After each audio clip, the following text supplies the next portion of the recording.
Hello guys, আসসালামু আলাইকুম। তবে দেখুন, আমি দরজাটা বানিয়েছিলাম, তবে এখন সিরিজ দেওয়া হচ্ছে। তো এই সিরিজটা ভাই প্রথমতে মারছিলাম, এটা এটা হলো সাইড সিরিজটা দিয়ে এরকম ঘষে নিয়েছিলাম। এরকম ঘষে নেওয়ার পর পরে লাগিয়েছি ধরুন 80 সিরিজ। এই 80 সিরিজটা মারার পর মোটামুটি কিছু একটা ফিনিশিং আসছে আর কি। তারপর লাগাচ্ছি আমি ধরুন এটা 120, মানে 120 সিরিজটা দিয়ে আমি এরকম ঘষে নিয়েছি। তবে ঘষার পর মোটামুটি এবার ক্লিয়ার হচ্ছে আর কি। তারপর আরেকবার মারতে হবে, এই মারাটাই শেষ নয়।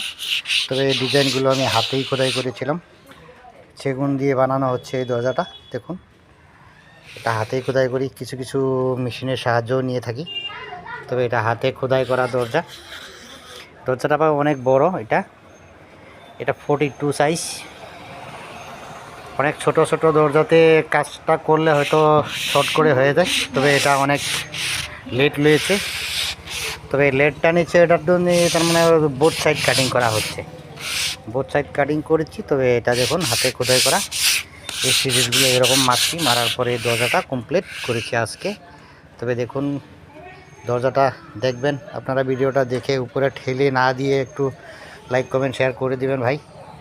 আপনারা একটা লাইক বা একটা শেয়ারের জন্য আমি এই ভিডিওগুলো দিয়ে থাকি, অন্যজন দেখবে, আমাকে কাজগুলো দিবে, আমি ইনশাল্লাহ আপনাদেরকে এরকম ভিডিও দিয়ে থাকবো। ধন্যবাদ, সুস্থ থাকুন, ভালো থাকুন, আসসালামু আলাইকুম।